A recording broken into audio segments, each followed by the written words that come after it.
everyone, and for our last seminar session this afternoon, I'm pleased to report that we have legendary Scott Taylor, CPP JP, Chairman of ASIS New South Wales Chapter, and a rather charismatic, dynamic and animated speaker.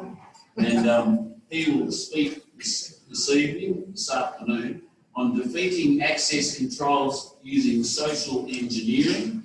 And after his presentation, I would predict you'll be wondering whether your significant investment in electronic access control, locks, doors and the rest of it is really worth it when someone who's a bit sneaky and underhanded like Scott can just talk their way into anywhere they want to go. So on that note, over to you, Scott.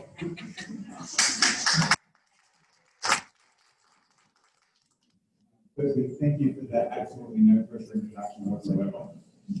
So yeah, today we'll be speaking to you about using social engineering to defeat access controls.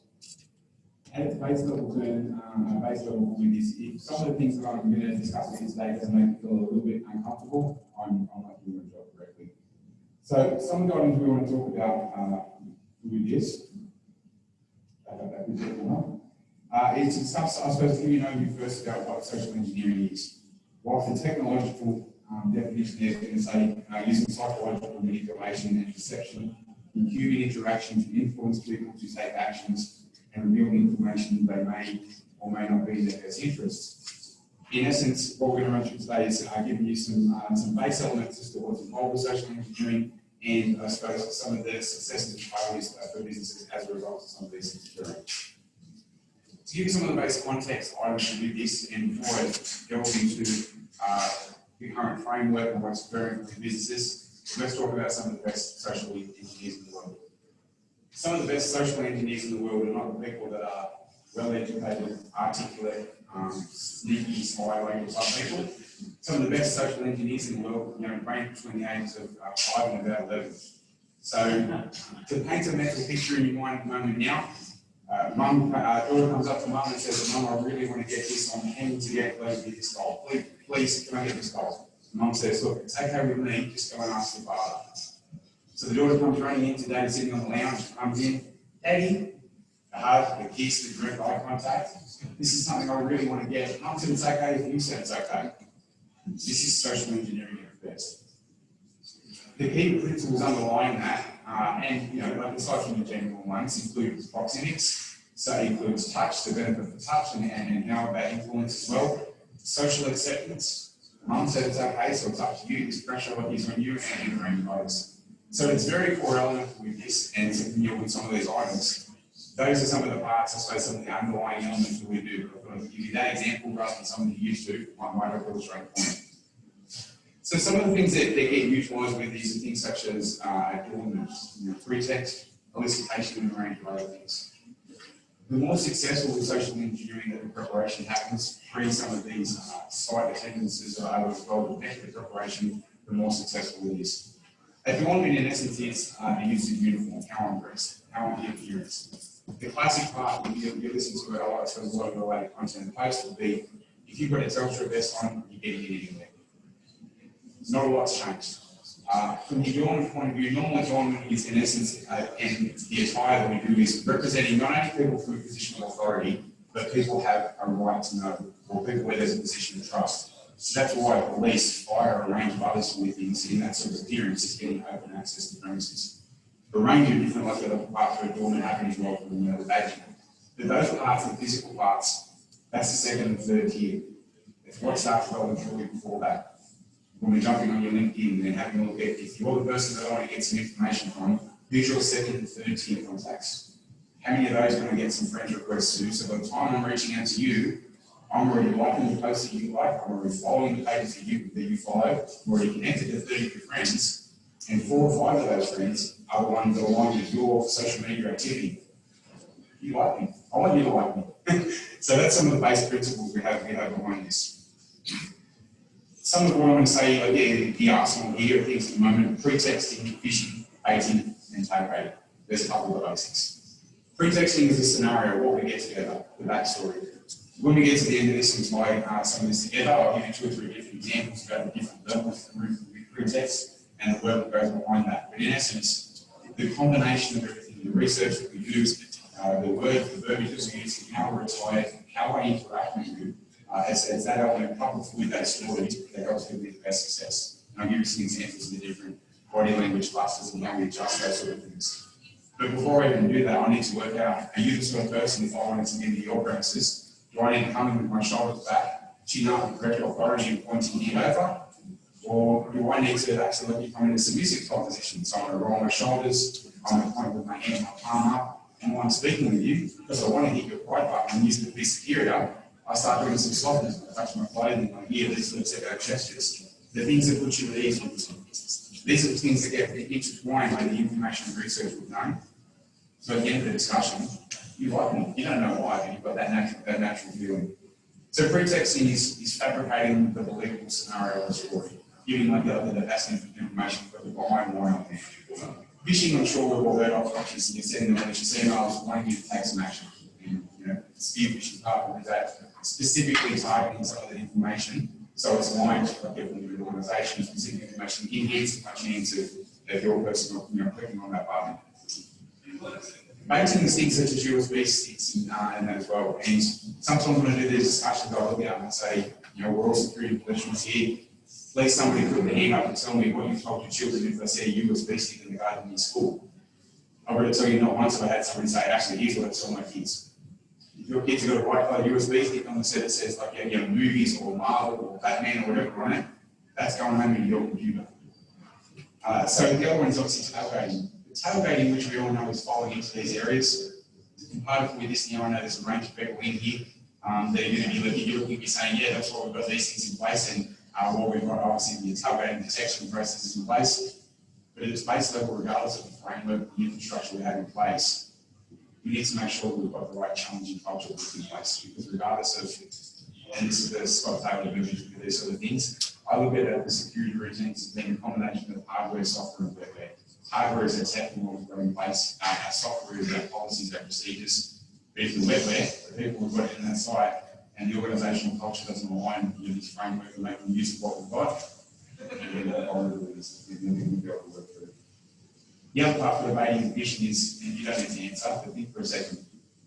Throughout your office, there's 3 USB sticks sitting there that somebody's just left. One says confidential, the other one says pay reviews, and the last one says private images do not share. Which one are you going to open? It's always someone who reads which one someone already. So pretexting. Pretexting is fabricating the scenario to build that rapport and application. That's what this is about, build trust. How do I make you comfortable right around me? For whatever reason. How do I get that natural feeling really quickly when I'm dealing with you that you think, you know what, this guy seems all right. The other thing is how we build reciprocity, how we build obligation. So when I've done a similar version to this, I'm going to go downstairs, Mark isn't there yet, but I was going to have him set up. I was actually going to come in with 3 glasses, and as he comes in trip to getting him to help me and a range of other things, there's natural responses. We get obligation and reciprocity for people because genuinely people are good after the thing. Moral compass is aligned with helping people. People like me that do around these sort of things, that's fantastic, because that's the way I'm going to exploit you. Working on people genuinely wanting to be helpful. The first I need to build that trust with you. So, as I said, with the first part of pretexting is getting that information. Tying this to an example, and I'll illustrate this throughout. One of the organisations that we were doing some work with had the conversation with me and said, look, we're feeling pretty safe and secure. Great time to get you out and come and try and test us. So no problems at all. I said, I'm going to give you complete transparency, so I'm going to record everything I do, including my preparation. So I hit record on my iPad, I was on my phone, so I went on my iPad, I typed in that organisation name, and I picked I just typed in IT manager, because I've got that person role, that type of department, maybe not as outwardly facing. People may be communicating a lot by email, and others not face to face. So either way, now that I had that person's name, it took me 10 seconds. Let's say they worked there for 4 years, the bank in Canada for 3 years before that. That's my backstory. Person's name, where they work, and one backstory name.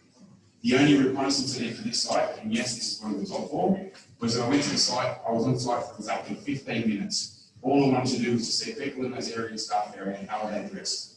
Are they full suit and tie, are they business shirt and pants, and then are they briefcase, backpack, and whatever, and just the other little things that help you blend. Are they branded people? Are they wearing the Armani suit and their things and that sort of stuff? Sadly for me, they were, so I had to go and buy all that stuff because I hadn't bought that stuff. So I come back the next day and dress like them. So I'm coming on, dressed the same, got my green A glasses, got the Armani leather cup and things, and looking confident.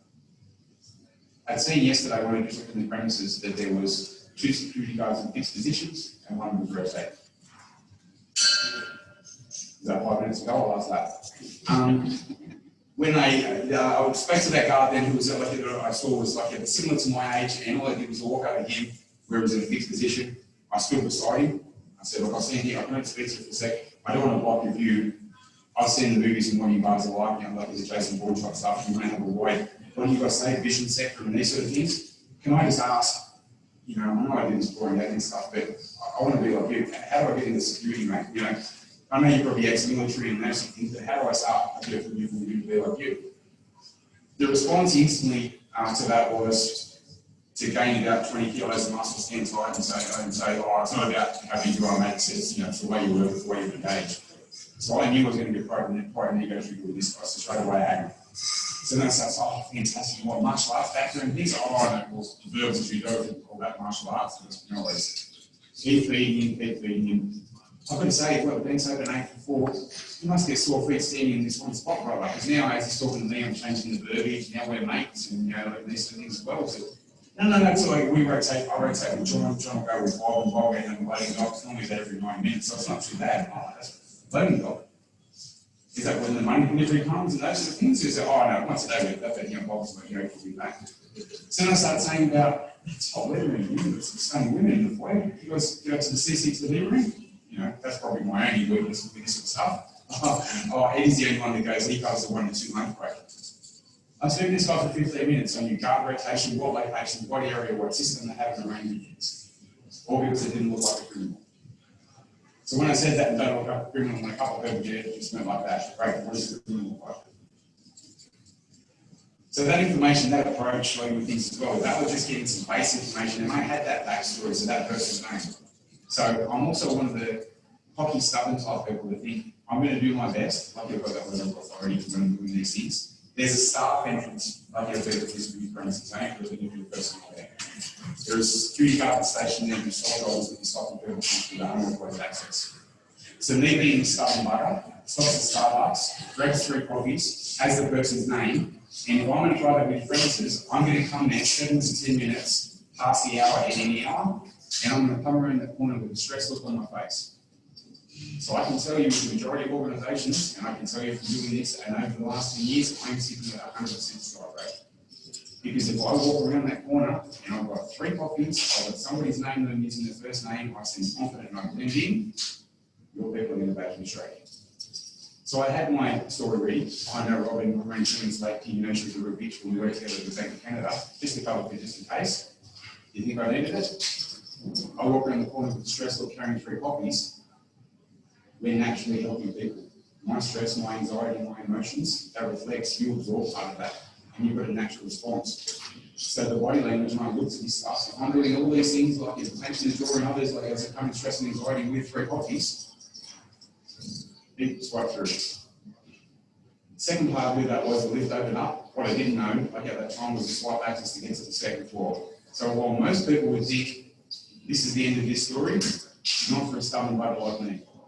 I instantly pretend that I've got my card in my back pocket and start trying to do the bum dance up against the burrito while balancing my 3 copies in my bum bag. So the guard left his place, came over and said, what floor, mate? And I said, there was 8 floors, I didn't want to say the top floor, so you don't think the most expensive one, I'm like an idiot. So I said, number 6. No problems. Floor number 6 opens up, there's another swipe access door. Looking at the time, I think someone's going to come for a coffee break now. Somebody walks out, I walk in. Couple that with the banks guys are trying to reduce their floor people for a rotation desk and others. So I'm sitting here literally recording my phone while I'm playing Angry Birds. I didn't score that well because I was too busy watching around me to see if someone's going to question me. But for these sort of things, if people have got that confidence and they're feeling blended with pretexting that they're done, very, very important. And that social media part is a key part of it. The other part I mentioned, and I'm going to say that some of the least exciting parts of the job is the government drive things as well. There is an incredible amount of information that sits in people's dumpsters where people are getting through fishing and getting some of that content. They're not being part of trespass, and people have got basic food on their dumpsters. Not a lot. many situations and patient details in your medical files, but also whatever I find your internet service will quite a bill. I put on my voice and sound like I'm someone from my end, I can speak to somebody in need or it's no problem. So just verify no worries. Yep, here's what we've got. Can you give me some information? Well, that's a different account. No problem. Choose the authorising person. And that's it. So it's protecting that layers. The big thing with this, in essence, amateurs hack systems, professionals hack people. That's what I do. So that's how we tie these things together. From getting that, scraping that social media and collecting information, building that credibility, building your context, but then when we're on site, seeing how your people interact. Are they alert and vigilant? Do they have that challenging culture? And this is not just from the front, it's around the back. Some of the biggest organisations I get the concerns we've got a paradigm for their business. Hospitality businesses and others that works because they're customer focused. Is a neat, tidy line, is a good lighting, these sort of things, great. They need your loading dock. I've had so many entertainment licensed premises where I've done 8 runs back to my car and trying to walk blue and others, all because I've had a clipboard, a mobile phone, and saying I'm here for a security inspection. And I say to the person, you look like you know what you're talking about. How long since you've had this calibrated then as well? I know, mate, I know you guys have been putting in some recommendations, geez, these licenses are real bastards. If you want to walk around and tell me all your other recommendations then, I'll put it up the line for you. I did that to one of the TV broadcasting networks. The guard who was frustrated sitting in the job because he was in a loading dock type position, walked me around this broadcasting station for 90 minutes and gave me 8 pages of recommendations that he's been putting forward to the business for security recommendations. Because he was somebody who was frustrated and not getting heard, and I could build and trust. So a big part with this is the need to blend in. How do we blend in with this as well? In essence, if I come in communicating, looking with confidence, I get in fitting in, the way that I walk, the way that I talk, if that aligns with your perceptions of how you think that person should be communicating, there's questions answered that haven't been asked yet. So all that's left is why are you here and what do you want? So if I build that trust and rapport on the back of that, that's when people are going to start feeding you this information. And that's when I look for those parts and changing my body language, changing my verbiage to align with whatever is going to make you feel comfortable and trusting with me so I can start milking you for information and access.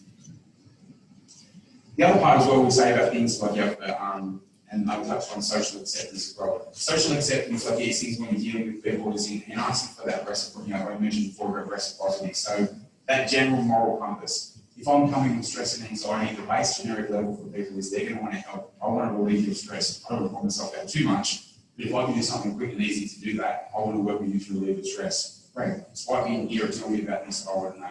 What should the people service providers doing? What have you got in place with that? What risk mitigation places am I going to sit down things that you haven't got in place so I can review those and try and find some other gaps. So truly with the right preparation, effectively, you can blend in anywhere. A big part of that is obviously the impersonation part. The impersonation isn't just these things, isn't just about the uniform. It's me speaking your speak. Me understanding it from looking, because I'm scraping that from your social media profiles, seeing from the conversations of others, that when I'm talking your language. I'm referring to something that's happening in your business. I'm referring to something that's key frustration in your position. I've snuck into secure events and done the same thing because I've identified some of the concerns they've got, and I picked the people that I think are going to be the most disenchanted. I get people in there, and I drop a couple of lines that's going to feel the same. I've done the same thing, brother Sydney. You see one person every 2 days for it as well. I came past, well, you guys haven't been rotated for the last 3 or 4 days, have you? Do you want me to get your water, mate? Can we go back to the shop? Oh, that'd be great. I'll go back with the water and some hot cinnamon donuts, whatever else, and we'll have a chat and you tell me everything I want to know. Write that cost and details, production brief, and the whole lot. So the other part we understand with the impersonation piece is it's not necessarily just the ones that you would think police, security, fire, and others. Anybody has a right to know, which extends through to business, clergy, or any other parts. So here's some of the steps we obviously have with this: information gathering, threat modeling, vulnerability analysis, exploitation, and of course exploitation and reporting.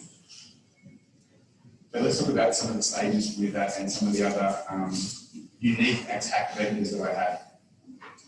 That same principle when I'm doing that, identifying your site and looking is, I'm just not looking at your staff or things your suppliers as well. I'm checking your receipts, I'm checking your suppliers. The way for me to get to your business may be for building some rapport and understanding your suppliers. So when I come back and I'm speaking to you or one of your people about it, I'm talking about changes in contract and new suppliers. oh, my work with this, this over with a cleaner, it's been so frustrating, they don't know what we're going. We've just had the same thing. No kidding, tell me about your frustrations. What concerns does it cause for you? Pour your heart out to me. I want you to like me.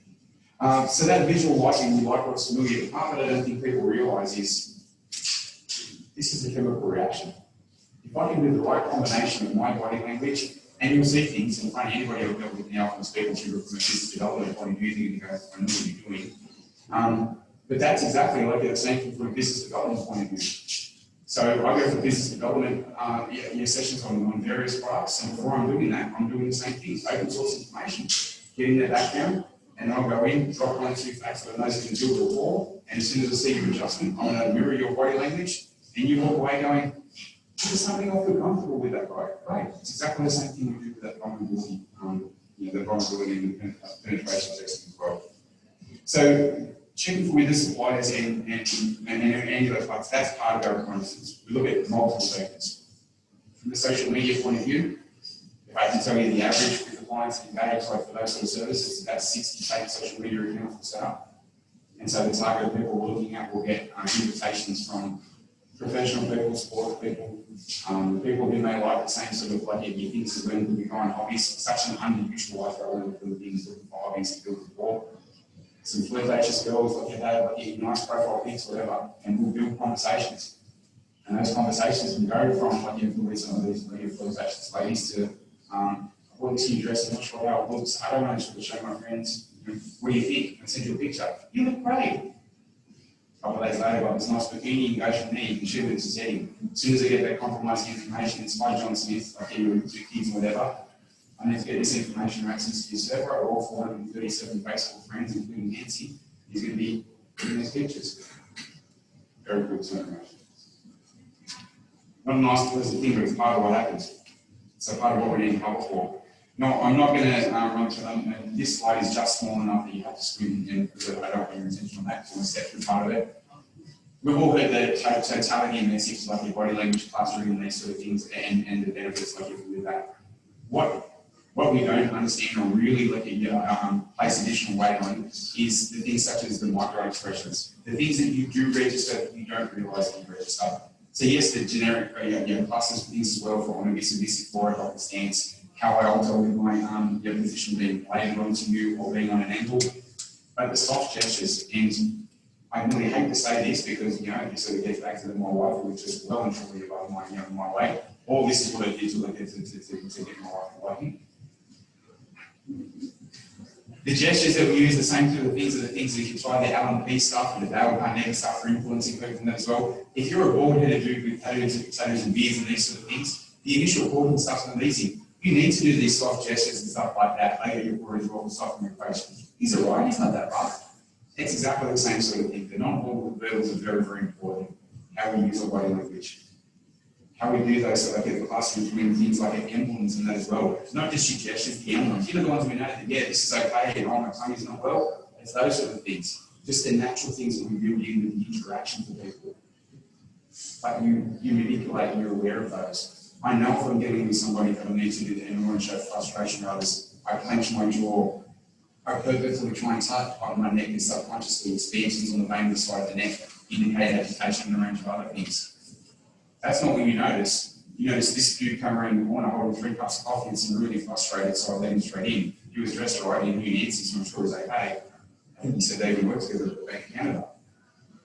That's how these things tie together. So the non-verbals are very, very important. What it comes down to is I need to assess whether I want to come into this interaction with boss-like authority or submissive sympathy. Whatever's going to get me the result. Once you're interacting with somebody else and you're using the dominant gestures for these sort of things in the body language, no problem. That's your trigger. Maybe because you've got the situations in your personal relationships, you're not getting on your dominant parent range of others, so you're trying to gain that back in the workplace. Let me be your guy. We're going to finish this conversation with you feeling so powerful and important by the time we finish, but I'm going to have what I want.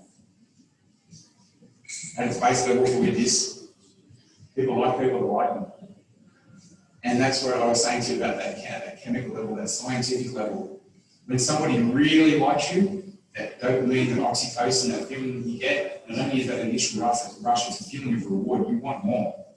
Guess what? Once you like and you start telling secrets, you chemically get the same response. because giving secrets to somebody you like also gives you that dopamine release. So we want to do that now because you like and you want to do the right thing. I've built that obligation through one way or another. So any of the emotions, anger, fear, sadness, frustration from your job, anything I'm seeing, the way I communicate in simple Scott terms, going back to private and with everything but not that smart, is that I just need to look at the totality of what you brought to the conversation. What you're wearing, how you engage, your eye contact, body language, all these sort of things, and then I need to work out is that there actually a review force toward that with your environment, and then work out how I can manipulate that to my benefit to get what I want. So in essence, with those are saying, my part and your brain. So when I say tying that together, I gave the example of work from giving to the bank. The other part, like I mentioned, I touched on from the broadcast and the studio and that as well. Literally, I turned up in just plain polo shirt, 5'11" pants, a clipboard with no print on it, and looking like I know what I'm doing. So I walk in, take a photo straight away. I stood back. I just always look for something, for some type of fault, and I find somebody in there, whether it's frontline staff, reception, security. And the simple one, for example, this broadcasting studio said, I just need to ask, your left garage wall there seems to be going out about 3.5 centimetres solidly right. I know it's only 3.5 centimetres, but that consistency is going to give you a vulnerability. It means absolutely nothing. But the fact that I seemed like I know what I was talking about and they had a clipboard, so I must be somebody important. I said, I'm meeting the inspection for Bob. I got Bob's name, went off the website, being the facilities manager for Queensland as well. And then it's led to, like I said, 8.5 pages of content, including we've got some problems with our intrusion detection system. And by the way, this barrier that we've put in, we found out that because we've got this perspex barrier on the stairs, you can actually go in the barrier and just go around it. Oh, great, no, really, what are you guys doing about that? Who do you speak to about that? Same thing with licensed premises. I know with nearly every pub or like a licensed premises, like you're getting safe with on your company, the way come there 7 to 10 minutes after the hour before you open, I know your clean is finishing up. If I've got 2 puppies, I've got the licensee's name, which is directly above the door that I'm standing in front of, and say, I know you're missing that, let me know, I know where to go. I'll get in every week. Same underlying principle. The fact is we just need to make sure, so how do we remedy this? How do we take the necessary steps? Yes, the security management procedures and training these sort of things is one part, but developing the security culture in the organisation, regardless of the training manual you have in place, regardless of the systems you have in place, there is no firewall for my smile. It's probably the corniest and worst line, and you cannot repeat that line because I know you like using stuff against me. These sort of things will be the wetware for that sort of stuff, and make sure people understand what's right, what the right emails look like, have that challenging culture for people asking questions these sort of things. Even with their own contractors and suppliers on site, there's going to be these vulnerabilities. So it's really important to make sure that we tie this all together. So the final thing, because I'm mindful of time for you this as well, because I know we need to trouble with people across the neck, is that if there is anything with this, obviously this penetration testing, the things that we're doing as well, regardless of sneaking in, just make sure we've got the right backstory as well with the level of operation. Very, very important to make sure the preparation is vital with this sort of stuff. That's it, guys. Thank you very much. And 7 seconds early. I'm happy to take questions, not complaints. Sure. Any questions or feedback? One at a time would be great. I'm only a simple fellow. Thank you very much.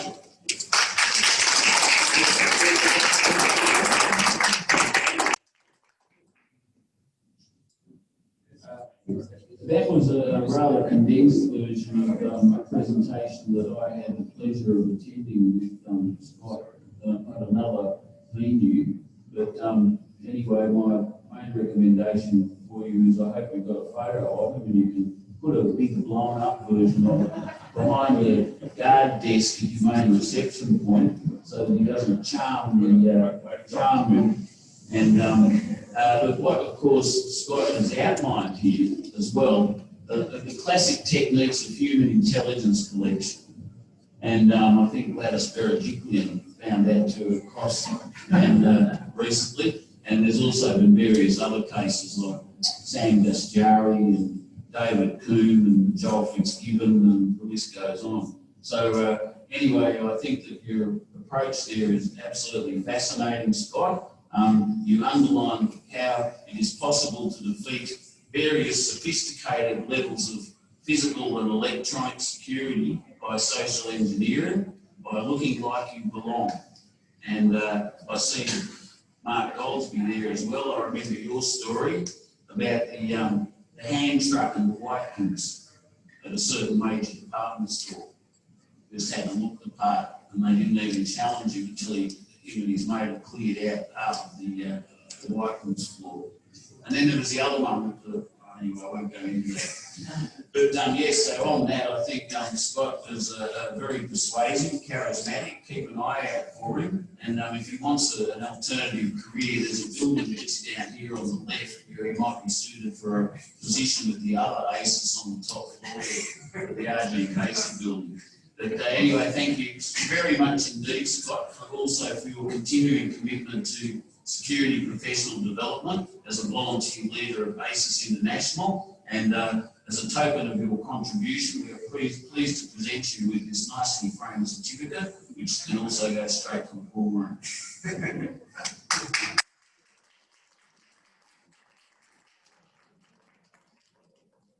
Right, well, I think that ends our seminar program for today. Thank you to everyone who has attentively listened to our expert 6 guest speakers. And now you can go and check out the trade show if you haven't already done so, because our generous sponsors allow us to put on this event as a free event for security professional development. So thank you all for your interest, your contributions, and please enjoy the fermented spirituous and Venus beverages and the assorted candidates and horses duvers. And for those of you who are going to the dinner tonight, we will see you at the National Press Club for the annual ASIS Mud Bath.